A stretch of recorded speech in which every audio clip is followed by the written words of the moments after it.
First of all, I would like to say thank you for the opportunity to meet each other because it's a great opportunity to me. I've maybe 1 year ago I sent you one letter. I don't know, could you opportunity to read about some ideas for how to say for collaboration on the academic issues concerning international relations, but it's not so interesting for us. And the topic of our conversation today will be your book, The Great Delusion. You know that this is the your book, which is translated in Bulgarian. Do you know about this? Yes. Yes, I do. Yeah, yeah. This is the book. I would like to show you just a moment in Bulgarian, and I think that it's only the first book in Bulgarian from your the great books. And I would like only to my first question concerning the title. Why the Great Delusion? What is the delusion in international relations concerning this topic? Well, when the Cold War ended in 1989, and then when the Soviet Union collapsed in December of 1991, the United States pursued a foreign policy of liberal hegemony. The United States was deeply committed to spreading liberal democracy around the world, sometimes at the end of a rifle barrel. In other words, we were willing to use military force to spread liberal democracy. And we thought that we, the United States, could make the world more peaceful if we made countries look like the United States. And my argument is that this was a foolish policy, that it was guaranteed to backfire because countries around the world would not want the United States interfering in their politics and telling them how to do business. Uh, so, what eventually happened is that the United States got into a lot of trouble in Afghanistan and got into a lot of trouble in Iraq. It got into a lot of trouble in Europe. It thought that it could spread NATO and the EU eastward up to Russia's border. It thought that it could foster color revolutions in Eastern Europe, the Orange Revolution in Ukraine and the Rose Revolution in Georgia. And indeed, and this is very important, the United States thought that it could foster a color revolution in both Russia and China. In other words, the United States was committed to turning Russia and China into liberal democracies. And needless to say, the Russians and the Chinese had no interest in allowing the United States to determine what kind of political system they would have. So the argument that I'm making here is that in the unipolar moment, the period after the Cold War ended, when the United States was the only great power on the planet. That, of course, is why we call it the unipolar moment. The United States was the only great power. We thought that we could reshape the world uh, from a political and ideological point of view in ways that suited us. And this was doomed to fail. It was a great delusion. And in fact, it did fail. The United States lost its war in Afghanistan. It lost its war in Iraq. It created disasters in places like Libya and Syria. And with regard to the Russians, you ended up with a major war in Ukraine that is going on today. And this was largely a result of American policy. It's commonplace to argue that the Russians are principally responsible for the war in Ukraine, but I don't believe that's the case. I believe it was liberal hegemony, this liberal foreign policy the United States adopted that precipitated the crisis and then the war in Ukraine. And then the final point that I would make is that one result of this policy of liberal hegemony that really mattered more than anything else is that the United States helped to turn China into a peer competitor. China was a weak power in the early 1990s, and the United States played a key role in helping to fuel Chinese growth, Chinese economic growth. And the end result is the United States now faces a peer competitor. So, anyway, all of this is to say that if you look at American foreign policy from 1991 up until the present, it's been one disaster after another. And it's because we meaning the United States, pursued this delusional foreign policy. Mhm. Thank you. But I have some questions and maybe some ideas concerning the using of the term of liberal political liberalism in international relations, because I think that USA, under the code of the liberalism, they provide pure imperialistic policy. This is only how to say. This is only in the using in the words, but in the phrases. But this is some kind of specific proliferation and specific liberal propaganda. But under this propaganda, there is the real politic concerning the role of the United States in the international relations. For example, the relationship between U.S. and China, for example, I think that in words, United States states that they want to, how to say, to reshape the political regime in China or in Russia too, as you mentioned. Now, but in reality, they want to erase their geopolitical opponents. Could you agree with this or not? I think that before 1991, the United States pursued a realist foreign policy. The United States behaved as a ruthless great power. And I believe that we covered up our behavior with liberal rhetoric. And I think this is what you're getting at.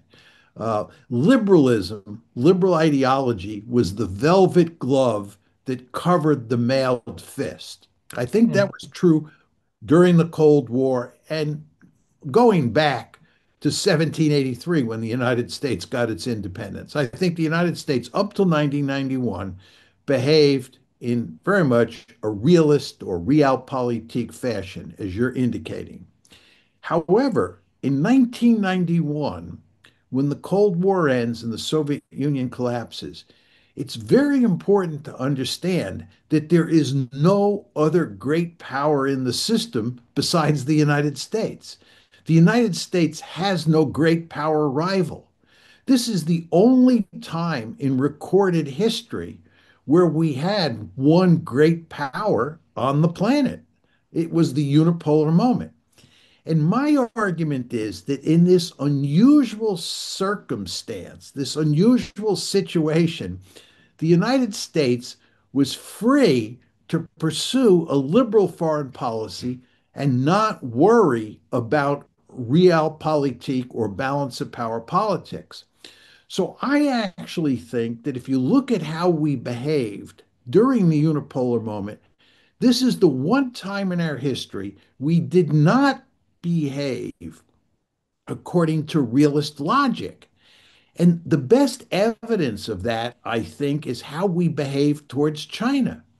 It's truly remarkable that the United States, starting in 1991 and really going to about 2017, from about 1991 to 2017, the United States actually helped China to grow more powerful economically. This is a gross violation of balance of power politics. Realists like me thought this was a remarkably foolish policy. You're going to turn China into a peer competitor. You're going to turn China into a great power. You're going to lose unipolarity. Unipolarity is going to go away because China is going to become a great power. Nevertheless, the United States helped China to grow. We brought China into the World Trade Organization in 2001, which allowed China's economy to grow even faster than it had been growing in the 1990s. Again, this is a violation of balance of power logic. Now, what happens in 2017, roughly 2017, and this is a very important part of the story, is that China becomes a great power and Vladimir Putin brings Russia back from the dead. Russia is once again a great power. So today we are in a multipolar world. We are no longer in a unipolar world. And in this multipolar world that we see today, the United States, and this is consistent with your rhetoric, the United States today is behaving the way it behaved before 1991. It is behaving as a ruthless great power. It is behaving according to the dictates of realism, and it's covering up its behavior with the velvet glove of liberalism. So, my bottom line is that you had this one exceptional period from 1991 to roughly 2017, where I believe the United States actually behaved as a liberal great power, not as a realist would expect. And I believe the United States got into a lot of trouble as a result. So you mentioned that United States have some kind of stupid international policy toward China because they, how to say, they created their how to say counterpart, not counterweight country, great country in like China or now like Russia. But I know that in the very beginning of the 70s of the 20th century, Kissinger and Nixon, they created so-called China as a counter power of USSR at that time. What do you think about this? There is some logic in this real politics from the very beginning of the 70s, I suppose. I think there's no question that during the Cold War, Yeah, it made very good sense for the United States yeah, to become an ally with China to help contain the Soviet Union. As you know well, from roughly the beginning of the Cold War in 1947 up until the early 1970s, maybe even the late 1960s, China and the Soviet Union were allies against the United States. So, what happens with Kissinger and Nixon starting in the early 1970s is that the United States forms an alliance with China against the Soviet Union. Now, from a right. strategic point of view, this makes eminently good sense. It was a very smart move. And in fact, the United States should have worked to have good relations with China even earlier than the 1970s. So, what we did was very smart. But you want to remember that China was not a great power during the Cold War. The Cold War was a bipolar world, and the two great powers in the system were the United States and the Soviet Union. China was a major power. I don't want to underestimate how powerful China was. And by the way, the United States fought a war against China in Korea between 1950 and 1953. So China and the United States in the early Cold War were mortal enemies, and China was an important player in international politics, but it was not a great power. Anyway, the Cold War ends. And when the Cold War ends in 1989, and then the Soviet Union collapses in 1991, during that period, China was still not a great power because its economy was so weak. It needed much more wealth to be qualified as a great power. It definitely had the population size, but it didn't have the economic might. So the question that the United States faces when the Cold War ends and the United States no longer needs China to help contain the Soviet Union because the Soviet Union is gone, the big question for the United States is how to deal with China. And what we do, as I described before, and as you know well, is the United States helped to fuel Chinese economic growth. We believed that we could turn China into a very rich liberal democracy and we would all live happily ever after. That was what liberal hegemony was all about. So there's this fundamental change that takes place, right, in the early 1970s in terms of the US China relation. ship. We go from being enemies of China to being allies of China. This starts in the early 70s. Then the Cold War ends, excuse me, and we have to address the question of how to think about China in the absence of the Soviet Union. And this is when we pursue a policy of liberal hegemony, which, as I said to you before, uh, is not a strategy or a policy that a good realist would follow. Mhm.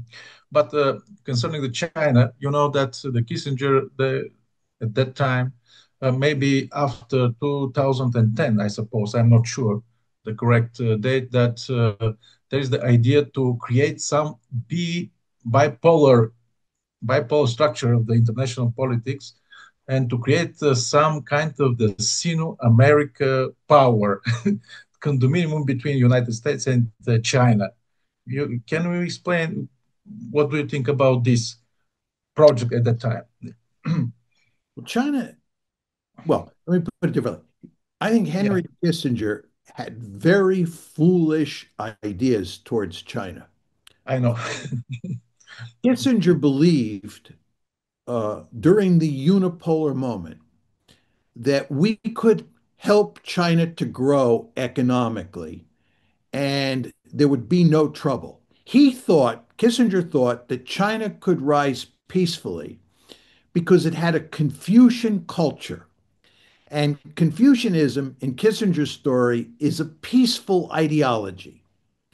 So he, in a very important way, thought that Confucianism in the Chinese case and liberalism in the American case, those two ideologies, which are both peaceful ideologies, would work together to produce a peaceful world. So Kissinger fully supported, I want to emphasize this, Kissinger fully supported helping China to grow economically. He played a key role in supporting, played a key role in supporting the turning of China into a peer competitor of the United States. This is not a realist policy. So Kissinger was behaving toward China during the unipolar moment very much as not a realist. And he, of course, proved wrong.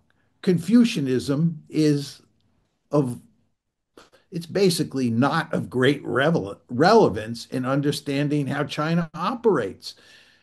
Confucianism is the velvet glove that covers basic realpolitik behavior by the Chinese. The Chinese use Confucian rhetoric the same way the United States uses liberal rhetoric most of the time. The United States is a ruthless great power. All great powers are ruthless. The Soviet Union was ruthless. Russia is ruthless. China is ruthless. The United States is ruthless. But of course, countries don't admit that. What they do is they come up with an ideology that portrays them as largely peaceful. And this is what Confucianism is all about. And of course, Henry Kissinger foolishly came to believe that China was a Confucian society that would behave differently once it became a great power. He should have known better if he were a good realist. But of course, he was not a good realist. Yeah.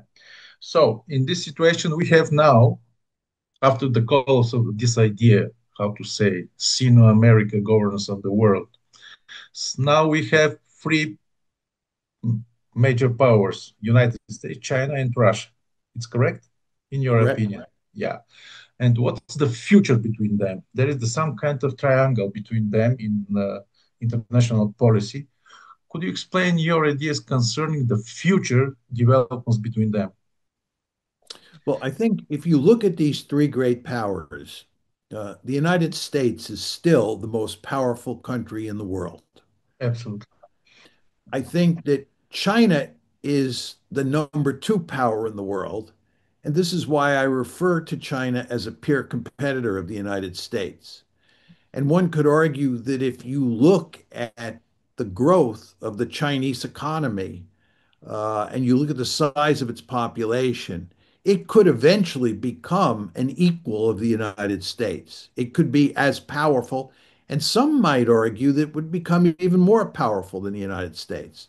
That's not the case now, and who knows for sure what will happen in the future regarding the balance of power between the United States and China. But nevertheless, China is a peer competitor of the United States. Russia is a distant third. Russia is the weakest of the three great powers. Now, I think that moving forward in the 21st century, the dominant the dominant feature of international politics will be the US China competition because China is a peer competitor of the United States. East Asia will be the most important area of the world because that's where the competition between Beijing and Washington will be focused. It will be in East Asia. Now, what about the Russians? Uh, Russia is not a threat to dominate Europe. China is a threat to dominate all of East Asia. Russia is simply not powerful enough to dominate all of Europe. Russia is not the Soviet Union. Despite all the rhetoric you hear in the West about the danger of Russia conquering Eastern Europe and then threatening Western Europe, that is not going to happen. Russia is not that powerful. As you've noticed, it's had a huge amount of trouble just conquering the eastern one-fifth of Ukraine, just the eastern one-fifth of Ukraine. So this army that Putin has is not poised to dominate Europe. That tells me that the United States and Russia should be allies. They should have close relations against China. The United States should be going to great lengths to help foster positive relations between Russia and the United States, all for the purposes of containing China. Because from an American point of view, the principal goal is to contain China. But of course, as a result of the Ukraine war, what's happened is that the Americans have driven the Russians into the arms of the Chinese. The Russians and the Chinese are actually close allies at this point in time because they both fear the United States, as they should. But this is not in the American national interest. It's not in our interest to have China and Russia as allies. It's in our interest to have Russia on our side of the ledger, but that's not the case. Now, the question you want to ask yourself is whether or not you think the Americans can change that relationship that we, the United States, has with Russia. And I think Trump is actually trying to do that, but I don't think he's going to succeed. So I think for the foreseeable future, I think you're going to see the United States on one side and China on and Russia on the other side. And I think the U.S.-China competition, as I said before, will be the defining feature of international politics moving forward. If it will happen, for example, the Russian-China alliance, this is the combination between the biggest or the second big economy in the world, the Chinese, I mean Chinese economy, and the country with the biggest nuclear armaments, like Russia, for example. This is very, very dangerous for United States in the global aspect, but not only in the global aspect and in the Europe too. If Trump and Trump administration succeed, how to say, to cut off the relationships between Russia and China and create some kind of alliance with Russia, this will be the big threat for Europeans, especially for Brussels administration. What do you think about this? If United States succeed in how to say in forging of this alliance with Russia, this will be as a result something kind of contract behind the European interests, or on the contrary of European interests. Could you explain your ideas concerning this, if it is happening, of course? Well, The problem that most Europeans have today is they view Russia as a threat, uh, Yes. the way they viewed the Soviet Union as a threat during the Cold War. And the fact is that Russia does not have the capability to threaten all of Europe. It is possible under certain circumstances that it could threaten one or two countries in Eastern Europe. I don't rule that out. You could have a war in Eastern Europe, especially given that we've had this war in Ukraine and it's caused so much instability in the eastern part of Europe. So I don't rule that out. But I don't think that Russia is a threat to Europe the way most European elites today think about Russia. I just think they're misguided. So I believe that if the United States formed good relations with Russia, and you could actually end the Ukraine war, just get some sort of meaningful peace agreement, I don't think that Europe would feel any need to greatly increase its military capabilities for the purposes of checking Russian expansion, because I don't think you would have much Russian expansion. Because again, I don't think Russia has those kinds of capabilities. But many of European elites, not only in Brussels, but in Berlin, in Paris, in London especially, they think that, how to say, to use so-called Russian threat, which is very useful for them to create some kind of unification of Europe under under this threat, so-called Russian threat. They want to unite Europe because there is no the internal power for unification of Europe. You know that there is so many problems between western and eastern part of Europe, between northern and southern part of Europe, and there is no the real cohesion of interests between European countries, and they use the so-called Russian threat and Ukrainian war as a pretext to, how to say, to unite this continent. Could you, what do you think about this as an idea and maybe? I think it's true. I think what Yeah. you said is true. I also think the European elites inflate or exaggerate the Russian threat because they see that as a way of keeping the United States engaged in Europe. Yes. In other words, the Europeans fear that the Americans are going to go home. They're going to pull most, if not all, of U.S. troops out of Europe.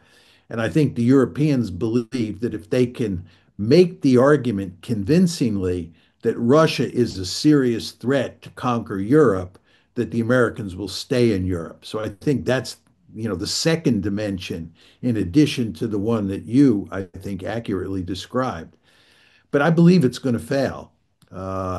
And I think that the centrifugal forces in Europe are only going to grow with the passage of time. And Europe is going to be less united in 10 years than it is today.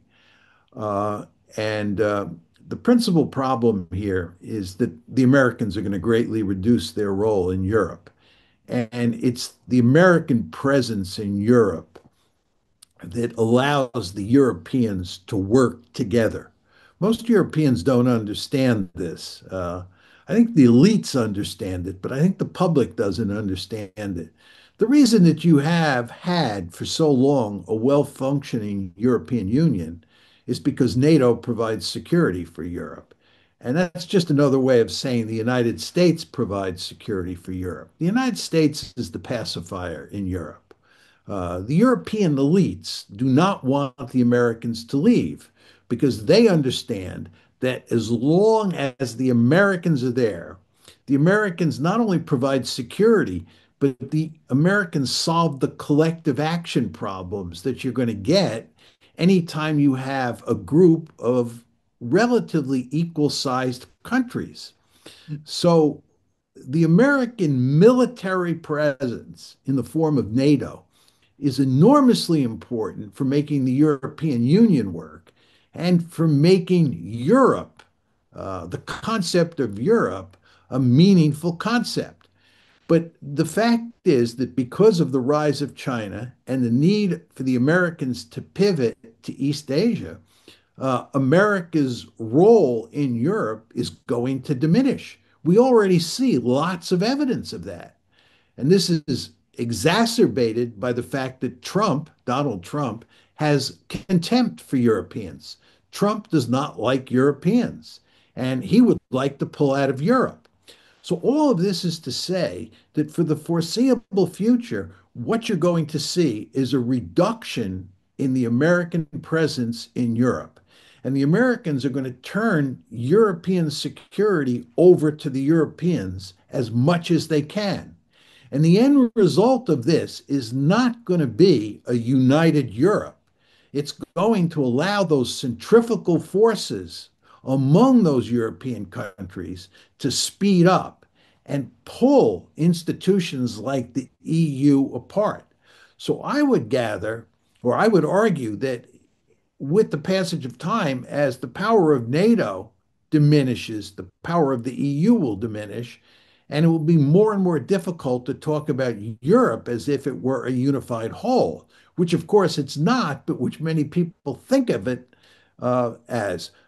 So I don't think that the elite's efforts to inflate the Russian threat are going to work to keep the Americans in Europe and keep Europe as unified as it has been in the past.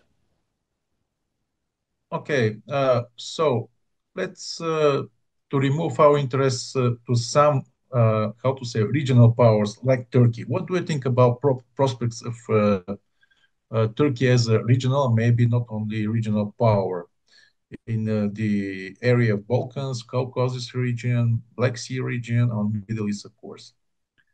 Well, when you look at Turkey, the thing that becomes quickly apparent is that it is geographically located in a place where you can't therefore say it is simply a European power or it's a Middle Eastern power.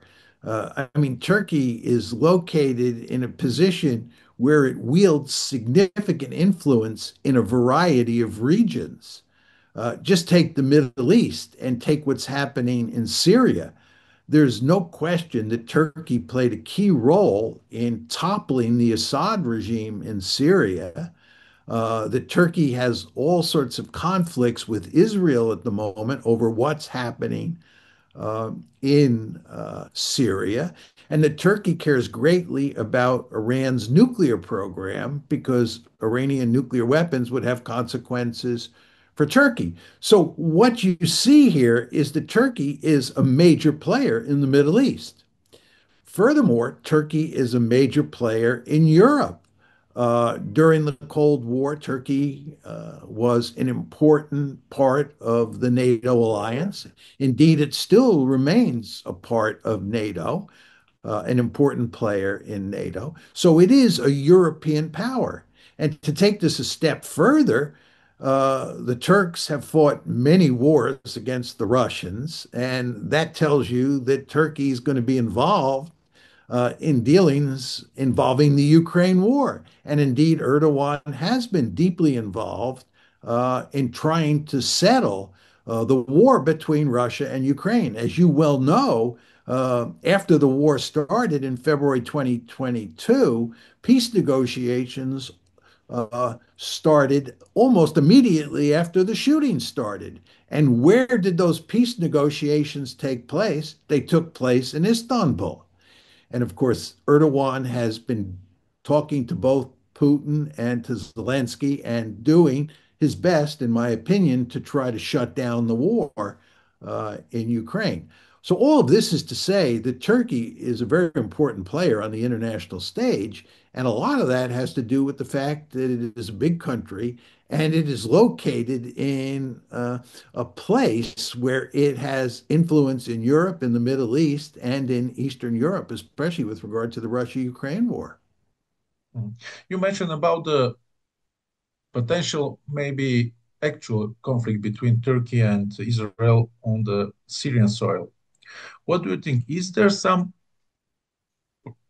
perspectives of direct clash between Israel and Turkey for Syria or for the domination in the region? or this is only the, how to say, hypothesis? I think there's no question that there is a great deal of hostility between Israel and Turkey regarding what's happening in Syria. Yeah, The Turks are not happy with what the Israelis are doing in basically conquering territory in southern Syria and expanding the borders of greater Israel into Syria. The Turks do not like this. And they also don't like the fact that the Israelis have been bombing across Syria for months now. Uh, but the question of whether Turkey is likely to get into a war with Israel is a different issue. First of all, the United States would go to enormous lengths to prevent that war. The United States has close relations, obviously, with Israel, and it has close relations with Turkey, and it does not want a war between Turkey and Israel. So we, the United States, would go to great lengths to prevent that. I also think the Turks would go to great lengths not to get involved in a war with the Israelis because the Israelis have formidable conventional forces. And the Americans, in the end, would support the Israelis over the Turks because the United States has a special relationship with Israel. It's not a healthy relationship, but nevertheless, it is a powerful relationship.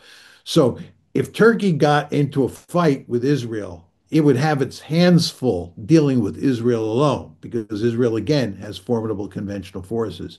But if you add the Americans to the Israeli side, the Turks would be in even deeper trouble. So I think the Turks and the Israelis are likely to continue to have bad relations as a result of what's going on in Syria. But I don't think those relations will deteriorate to the point where you actually have shooting between the two sides. I'm not saying that's impossible, right? It is possible.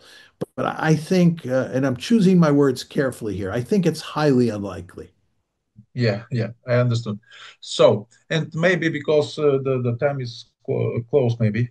No, we have 5 minutes. Uh, what do you think about the future relationship between US and China in the light of this that you mentioned in the very beginning of our conversation? There are some kind of possibilities of direct clash between United States or and China, or this is will be some kind of the Cold War, trade war, and something like this, some mixture between them. Well, I think there is a serious danger of conflict between the United States and China. And the principal reason is that China is not a status quo power. It's very important to understand that. First of all, China wants Taiwan back, and the United States does not want Taiwan to go back to China. This is an enormously dangerous issue. Second, China believes that it basically owns the South China Sea. The Americans think that the South China Sea is by and large international waters and that it's not a giant Chinese lake and that China cannot turn it into a giant Chinese lake.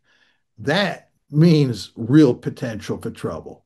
Then you have the East China Sea, where there are these rocks that the Japanese call the Diao Islands and the Chinese call, I mean, the Japanese call them the Senkaku Islands, I'm sorry, Okay. and the Chinese call them the Diao Islands. And maybe another question is very interesting for me, the relationships between India and China, because I suppose, if I'm correct, I'm not sure, that Americans now they build up India like a power against China, like in the very beginning of the 70s, they build up the China against Russians. Is it something correct? I think is this my version or not? I think your language is a little too strong. I don't think the United States is building up India as a bulwark against China. I Okay, do, create conditions for this. Okay, yeah, yeah, I do think that there are uh, good relations today between the United States and India. that are driven in large part by their common fear of China. Uh, so I think that now and in the future, US India relations will be quite close because of China. Now, let me say a few words about India and China. Uh, India has two major problems with China. One is the border between the two countries up in the Himalaya Mountains. As you know, the Indians and the Chinese fought a war against each other in 1962 on the border between the two countries. And there have recently been conflicts up there, short of war. I mean, there's been no major war, but there have been deaths as the Chinese and Indian forces have engaged with each other in recent years up in the Himalaya Mountains. And this problem is not going to go away because there is a significant border dispute in that region. And I believe as the Chinese become more powerful, they will try to settle that border dispute on their own terms. But that's problem number one. Problem number two involves the Indian Ocean. And the fact is that the Chinese are building a blue water navy that can project power into the Persian Gulf because China gets a great deal of its oil from the Persian Gulf. Well, this blue water navy that the Chinese are building will have to go through the Indian Ocean to get to the Persian Gulf. And the Indians live in fear of the day when the Chinese have a powerful blue water navy that can operate in the Indian Ocean, which of course is close to India. So today, if you talk to Indian strategists, they care about the China threat, not only because of what it means for their border dispute up in the Himalayas, but also because of the threat of a blue water navy, um, a Chinese blue water navy operating in the Indian Ocean. And just to add to this, to show you how complicated it is, India and Pakistan, of course, are mortal enemies. And indeed, they recently had a major conflict. What's happened is that the Chinese have formed increasingly close relations with the Pakistanis. At the same time, the Americans are forming increasingly closer relations with the Indians. So what you see is that the US-China competition is now becoming increasingly linked to the India-Pakistan competition. So India has to worry about China, not only because of the Himalayas and not only because of the Indian Ocean, but also because of Pakistan and the fact that China and Pakistan are now moving closer together. So if you're playing India's hand in the future, it's going to be a tricky balancing act dealing with China. So thank you very much. It was a great pleasure for me to meet each other, and maybe I suppose it will be only the first of the many conversation between us. I think that for Bulgarian public it will be absolutely interesting because you are very popular here in Bulgaria. I don't know if you know about this.